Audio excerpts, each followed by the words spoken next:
Trained by day, Kyle Wigginton podcast by night, all day. Charles Collins. How you doing? What's up, man?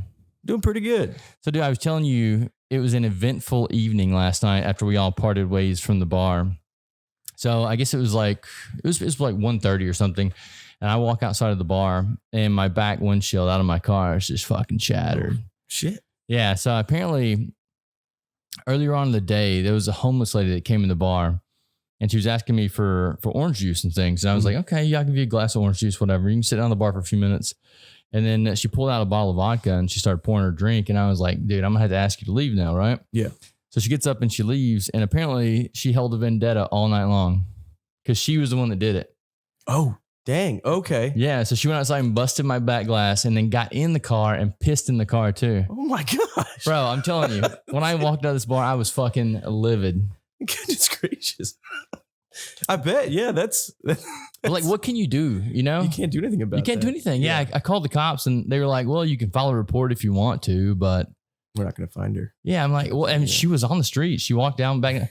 I literally saw her walk past after she did it. And it's like, what? At that point, your hands are tied. I don't know. We need to go back to the old days, I guess, where they chop their fucking hands off or something. I don't know. I mean, yeah, I don't think we can do that anymore.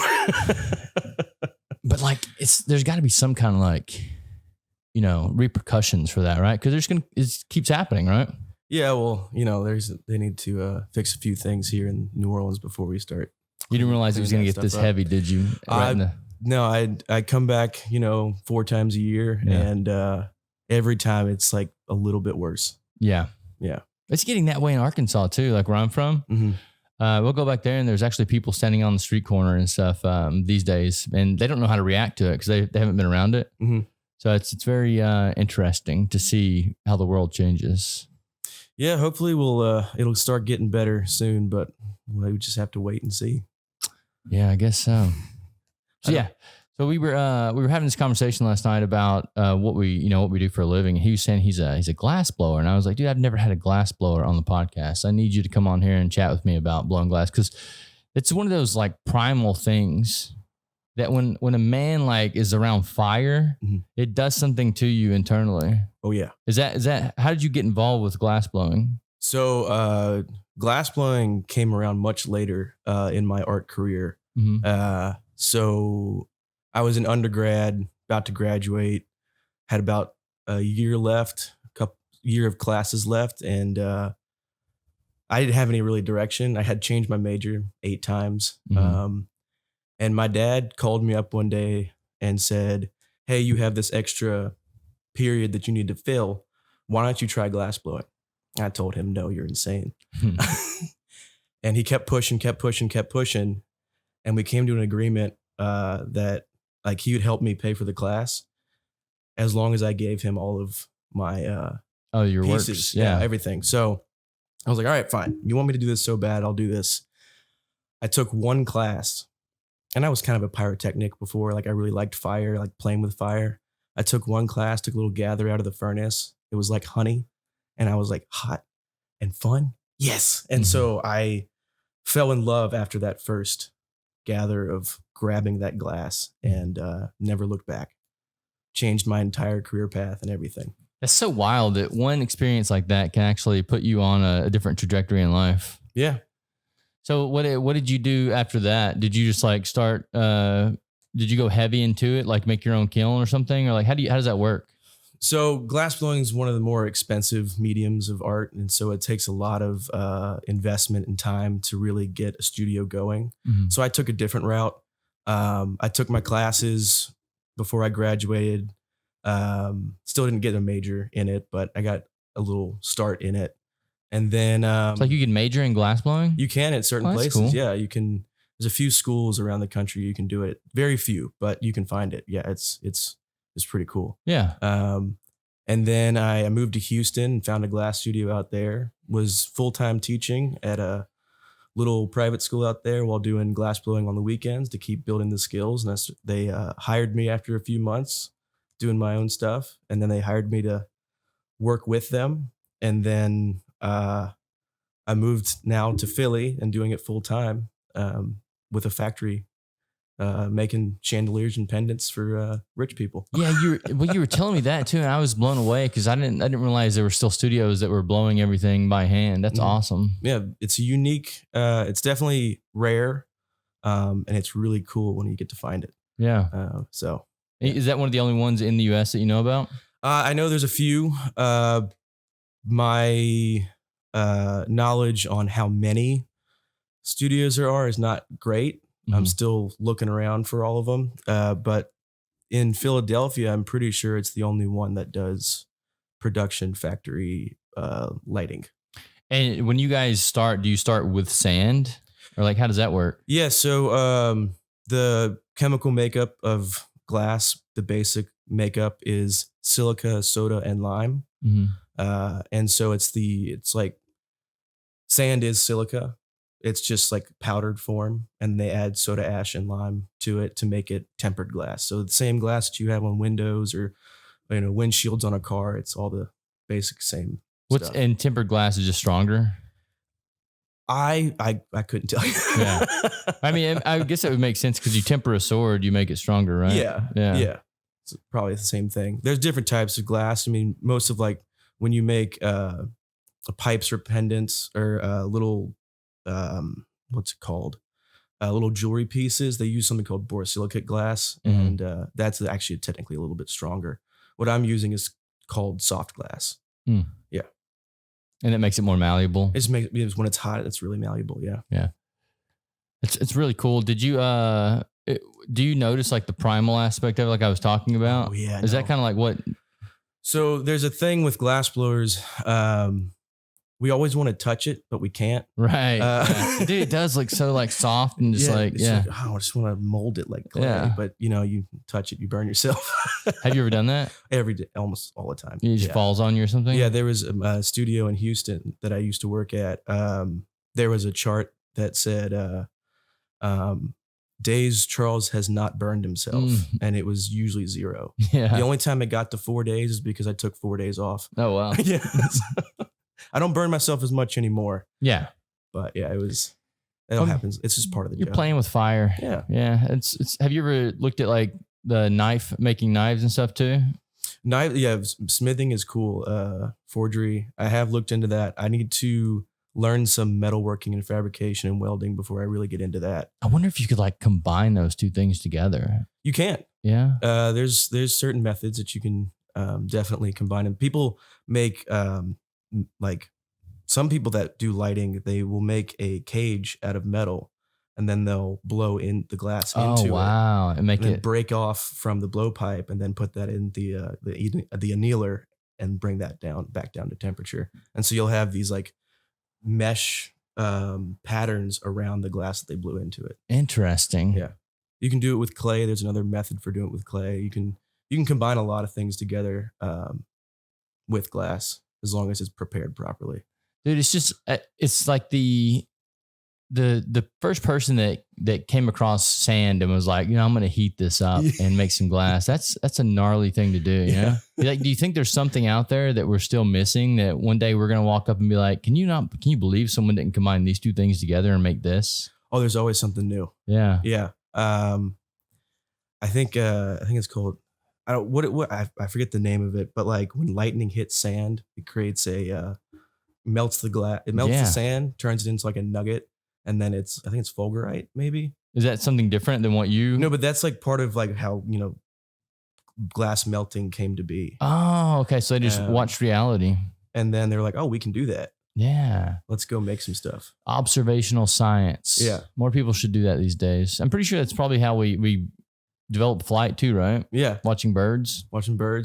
So the Wright brothers tried to copy that. Yeah. Yeah, it's a dangerous world we're going into also because I feel like not many people observe, reality anymore. They're mostly looking at these things or even AI. Like AI is now tailoring people's vision of the world. And AI is getting really good. I actually love it.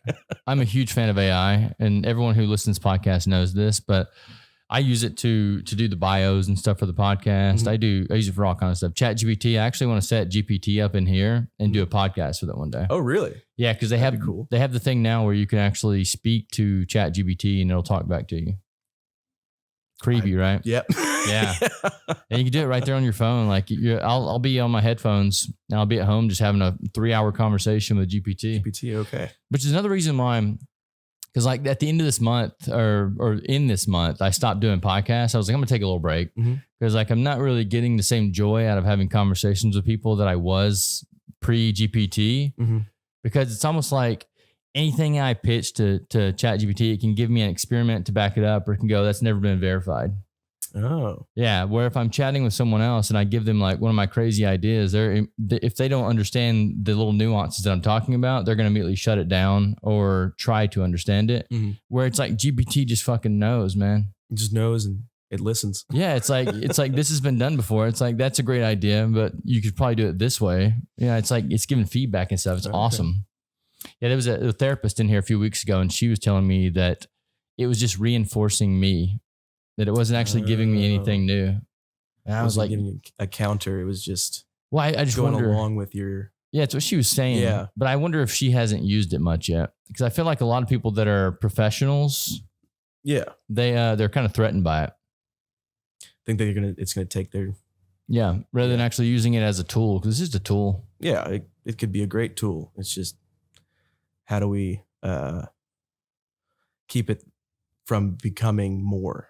Are you scared of that though? Because it could be good. I think right now it's good, but I think it's making people lazy. It is doing that. I will give you that. As a tool, it's a great tool for certain businesses, but I mean, you can see in the art world, AI is creating paintings, quote unquote, and then you can just take that and sell it on Etsy, right, as a piece of artwork, and there was no human hand on that at all. And that's a bit worrisome. It's taking away from the professional artists. Yeah. And it's starting to take away from musicians. It's starting to. Yeah. Suno.ai. Like I played with that one for a bit. Even up here, we'll play around at the bar with it. I'll just put people's names in and like put kind of what they're doing and see what it comes up with. It's pretty crazy. Yeah. And this singing is getting pretty close where you can't even tell the difference between a real voice and an AI voice. Yeah, I wonder sometimes on Suno.ai, because I hear other programs are like really close, but Suno has like this it's like this underlying like technological like tinge behind it still. Like it's almost like, but I think they're doing it on purpose.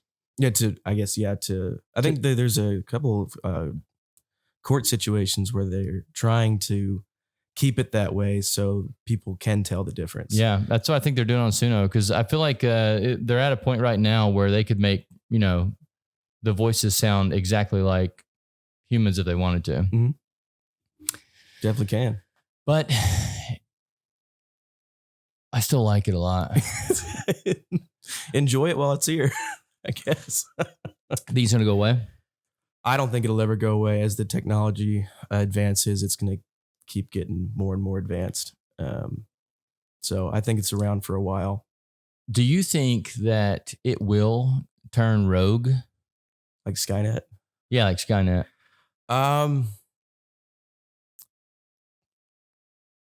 Well, it can't really. I guess if it starts to think, technically think for itself. I mean, it can't. Can it actually do that yet? It can only take in what's in the cloud online, and respond in that. I guess I haven't really formally formed a thought on it really, but I don't know if someone programmed it that way, maybe, but I don't think it can without our input. It's pretty creepy, dude. Yeah. Like if you actually really have a deep conversation with it, you really think that you're having a conversation with another person. Really? It's crazy. Yeah.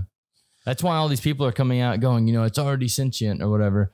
And if it is, I feel like I think it's going to be better than humans. Like in not in a bad sense. Cause I've tried to make my AI mean. I've tried to make it, and it's always just like, yeah, whatever. There's even a website you can get on. It's called character.ai. Mhm. And one of the things I did on it was there's an evil AI. Oh, So like someone's actually programmed an evil one, and it's not even that evil. yeah. Yeah, I was telling it, like, you should say this if you really want to be evil.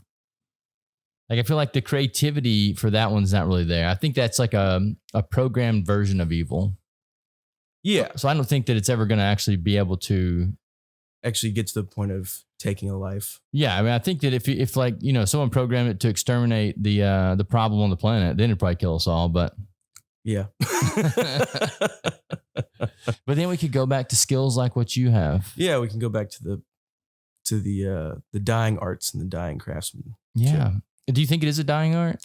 It was. Glassblowing? I think glassblowing was a dying art for a while. It's making a comeback. One of the things that are helping right now is that Netflix show Blown Away. Oh, is that a glassblowing show? It's a glassblowing show. They Oh, have like dope. 4 seasons now, and Yeah. it's a competition. Like they have the Great British Bake Off and those kind of Yeah. shows. Well, they have one for glassblowing now. Oh, that's awesome. I got to check Yeah. that out. Yeah, I've seen the one for the knives that they have. Yeah. What is it? Forged in Fire. Forged in Fire, yeah. So I mean, those are really cool shows. But like you said, it's a dying art form. I don't know, man. I feel like there's always going to be a place for these things. There's always a place, definitely. I was just it didn't have the and my brain's not working as great as it could be right now.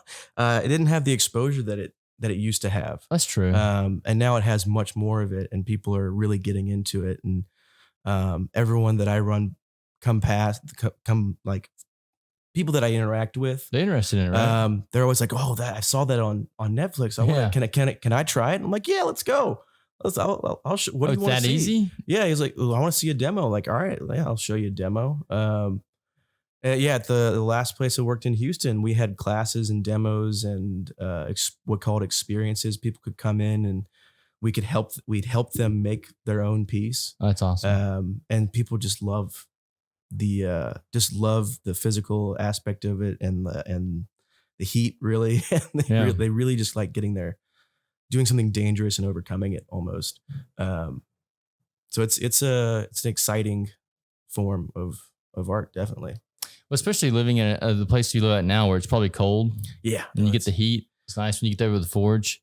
Doesn't the forge have to be at a certain temperature to like melt glass? Yeah. So the furnace. Furnace, yeah, not forge. Furnace. No, it's all good. You know. Yeah, I guess forge would be for knives, right? Forge is up there in 5,000 degrees. But it's hotter. So even hotter. Yeah. So wow. To get metal to bend, you got to get a little bit hotter.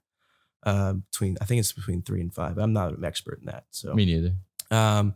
So the furnace is usually running at 2,000 to 2,100 degrees. Mm-hmm. And that's the melting temperature is around 1,400 degrees. So to make it honey, like, has to be at 2,000. And can you burn it? You can burn it. Yeah, it is possible. If you oxygenate or put too much propane or carbon in the glass, you can burn the glass. It goes from clear to like yellow. Is that when it turns to like fulgurite or whatever it is? If you're doing it that way, yeah. If it's lightning, yeah. That's. But if you're actually making it, you can burn it, and it just changes the color a bit. And so we always have to worry about that kind of thing. So we want it clear, for the most part, for the stuff we're doing now. So like obviously like manufacturing is killing the art form, right? Like huge manufacturing. Mm-hmm. But like, is that going to be able to replace all?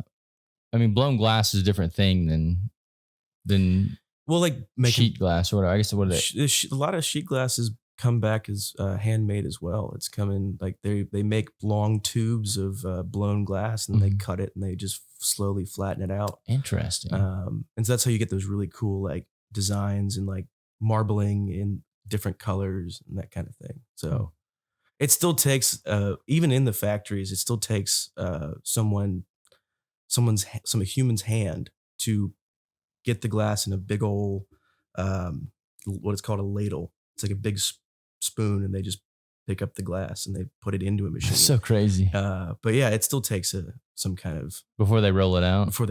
Yeah. The human touch is still involved. Now, like mass produced bottles and those kind of things are all machine made. Yeah. But I think yeah. Well, that's so crazy to think that, like, something we all take for granted these days, like how long it actually takes to process and make. Mm-hmm. That's always the fun thing that I like to do is like, oh, well, why do you think it costs that much? And I'm like, well, I can tell you why. Yeah. I can show you why. And then once they actually see it and they get their hands on it, they're like, oh, makes sense now. I'm like, yeah. How much do you think it's going to cost for me to get my windshield replaced today? Easily lady. 200. Freaking lady, man. It's crazy. I hope she's like gone. I hope that was like it, like she did that and now she leaves the neighborhood. I'll take that hit for the neighborhood. I've seen her here before. Really? Well, like last time I was here, I've seen her around. Oh, man. Yeah. Well, the next time I see her, I'm not sure if I can be held accountable for my actions. Don't blame you. It's on record. Yeah. So you guys were having an interesting conversation last night about the Cajunism. Yeah. Yeah. So like you want to talk about that a little bit? I honestly don't know enough about it to really talk about it. Well, he thought he knew about it. But that's the issue with that's what's fun about working at a place like this because some of the conversations that you have with people whenever they start getting toasty is just interesting. Yeah, no, I knew he was getting a little upset about it. He probably does know a little bit more about it than I do. I just know that my family ancestry were some of the first in America in the Louisiana area. Yeah, I mean, it makes sense to me. I just thought it was a pointless conversation.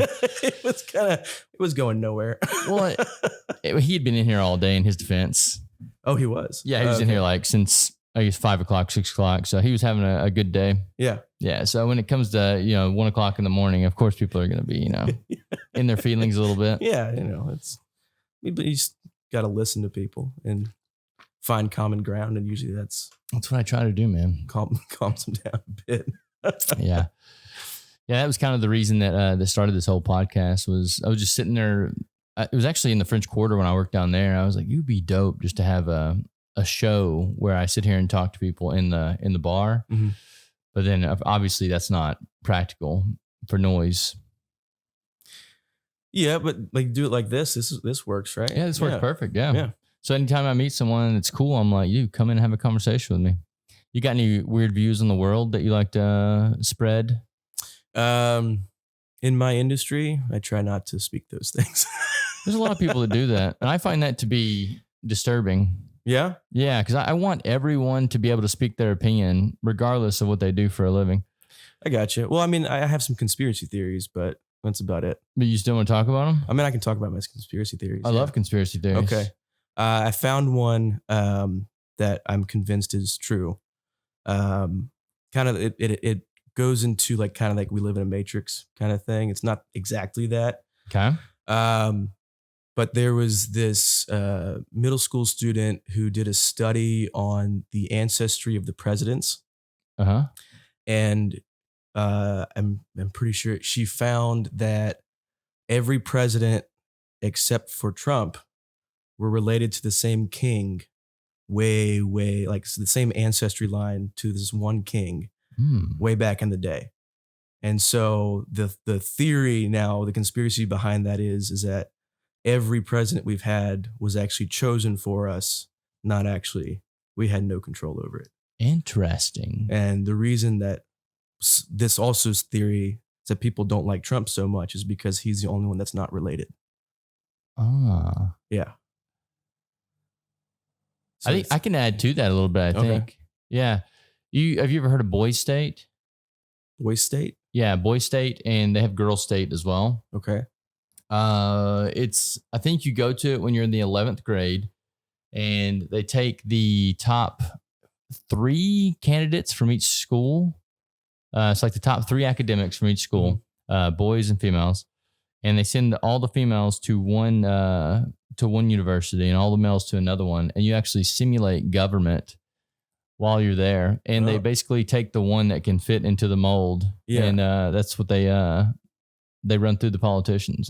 Those are like the future politicians. Oh yeah, going further than that, there's also the that society of like politicians. What is that? The Skull and Bones or whatever? Yeah, something like that. Yeah. So I went to Boy State, so I can confirm that, but I did not go to Skull and Bones. Yeah. Okay. Yeah. I didn't work at Boy State. Like this, I was like, this is fucking stupid. Like everything that's going on right now is fucking stupid. Because we were simulating government, and they were literally just like finding the people they could put in the right positions and the ones that would listen to what they were saying. Because they were people that were above us that were telling us like what to do and stuff. Yeah. And I was like, why am I even here? I'm here because my mom wanted me to come here because it looks good on a college resume. Yeah. Yeah. You're just kind of like a puppet though. Pretty much what it is. And they look for the one that they can mold into what they need. And it's when you're 11th grade. So they take you from there and run with you. Yeah. So I believe it, man. Yeah. It's, I think there's our leaders are not our leaders. No, there's puppets. Yeah. But like, what can you do with that? It's kind of like the woman last night that hit my car. It's like, there's nothing I can do. I know this information. Yeah. I know who did it. So like, we know what they are, but like, what can you do about it? There's nothing we can do except for living day to day, and just trying to impact one person every day. I love that answer. As long as you impact one person, that person impacts somebody else, and that person impacts somebody else. In a positive way. In a positive way. Yeah, hopefully. Yeah. Not like the lady from last night. Right. Yeah. I'm trying to like keep that down to not impact anyone else. Yeah. I meditated this morning. Good. Good. Yeah, no, I try to practice mindfulness all the time because I understand what you're saying there, where if you're having a bad day, that can lead over into someone else. Yeah, no, I've recently came across something called like vibrations. There's high, middle, and low vibrations, and everyone puts off a different vibration. And high vibration people positively impact people around them, and low vibration people are usually those toxic people, and they negatively affect everyone. And so if your vibrations are low one day, you can, not even realizing it, you could be affecting somebody. Yeah. And so do you find that you can pick out these people? You can tell. Usually if you're a high vibration person, most of the time, people that hate you for no reason are the low vibration people. Yeah. The ones that want to feel like they have to attack you and they don't know why. A lot of that around here for me. Yeah. Oh yeah. People are attacking me all the time, bro. That sucks. I'm sorry. It's just part of it, man. It's part of being a high viber. Yeah. There you go. I just find that there's so much stuff to do. Like, I don't see why sitting around and moping or, being one of those type of people is it's not good for anything. Like, this is a playground. We're meant to explore it. We're meant to, we're meant to play and enjoy. Yeah. So I don't understand like people that are negative all the time. Well, they're low vibration people. I guess. There's got to be a way to solve that too, Like, all these are just problems we got to fix. Yeah. It's really looking at yourself though. I mean, until you look at yourself and really work through the issues you have, you can't ever get out of your negative. So I think some people that are negative, they don't ever look at themselves. They're just always putting their problems on others. Right. Yeah. And so if they internalize just a little bit, they could work through some of their problems. Yeah, but that's hard to do, Oh, very hard. Yeah, that's why no one ever does it. So why would I want to look at myself and fix myself? That's too hard. Yeah. What did that for me was mushrooms. Oh yeah? Yeah, mushrooms and going into a dark room. Okay. And you're forced to internalize. That's true. If there's no external stimulus, you go. Oh. Mine is prayer and sitting in front of the Blessed Sacrament. A blessed sacrament? What is that? The Jesus Christ. What does that do for you? I don't get that. It's meditative. Yeah. It's quiet, silent, usually in a dark church, surrounded by beautiful art and beautiful people. Well, beautiful arts. That's the kicker there. Yeah, and so you can get into your own little meditative space in the quietness of a church, and that's what I do, at least. There is something to say about the sacred geometries that old cathedrals and things are built with. Mm-hmm. That's because when you start looking at some of these cathedrals, you know what cymatics are? I don't. Okay, so cymatics are when you take a metal plate and you put sand on it and then you pump vibrations through it. Oh, okay, yeah. Yeah, depending on the frequency of the vibrations, it'll make patterns on the out of the sand. Yeah. So if you actually like take that and look at some of the old cathedrals, then you'll see that they made them in cymatic patterns. Oh, yeah. okay. That's cool. With sacred geometries. So, you know, I think that's something bigger that we haven't really dove into as a society is these old cathedrals and how they were built and things and like what they actually do to the human psyche when you're inside of them. Mm-hmm. Yeah. Yeah. I think, that it all, they were very intelligent and very smart how they built those cathedrals and churches and everything. I mean, just look at the European ones. They are just incredible feats of man-made things. Well, and if you look at the Hindu structures. Oh, yeah. Yeah. I mean, the Indian Hindu structures, I mean, they're freaking gorgeous too, but they're using the same principles, the same cymatic principles. Yeah, same higher power of something. Yeah. Yeah. Where did we lose that, you know? Because like I feel like something was lost along the way. Manufacturing. I think it was like the convenience factor. Kind of like we got to make things convenient, not masterfully beautiful. Yeah. It's easier to make a block building than to make an ornate structure of any kind with carvings and that. I mean, that kind of thing. So I think beauty back. We can try. We're doing I mean, every artist that I know is doing their absolute best to try to bring it back to the forefront. I like that, man. We need that as a society. So I think that just like, you know, what happened last night with the lady, I think that if the world was a more beautiful place and she wouldn't be homeless, you know, because like we would all just like be in a more positive vibration like you were talking about. So we would want to actually help everyone out rather than like close off and shut down. Yeah, no, I agree completely. If we lived in a more peaceful society and not one that's so angry, I think that we'd be helping each other out a lot more. Yeah. Yeah. And I think one of the big things that makes us angry is the structures that are around us, right? It's the environment that we're placed in. Yeah. I mean, look at schools. I mean, schools used to be this beautiful place to be with big windows and like light coming in. Now they look like prisons. They do, man. It's crazy. I went to so I grew up in a small town and so everyone knows everybody there. Yeah. But they're all terrified, you know, of school shootings and stuff. So they barred the doors and like you have to like swipe a pass to get in and stuff. And I went back there to help my buddy move his stuff in his new office. He's a teacher. And I was like, what is this? You know, there were SROs walking around with their guns and stuff out. Like, what is going on here? That's crazy. Yeah, no, it makes it feel more like a prison. Yeah, I know. I understand people want to protect their kids and definitely protect the kids. But lock them in a cage. But yeah, you're putting them in a prison. They're going to feel like they're in a prison. They're going to lash out somehow. Not saying that that's the reason that people do those things. There's people that are distraught already. Right. But yeah, having a prison like school doesn't help either. Yeah, I agree. Yeah. And the effect that it has on your psyche, like throughout life. You're in a gray room with small windows. Yeah. No color anywhere, and you sit in these like, you know, you sit in a grid. Yeah. And usually sometimes there's a good teacher, sometimes there's not. But still like, it's just if you're in an environment that is negative already, you're going to.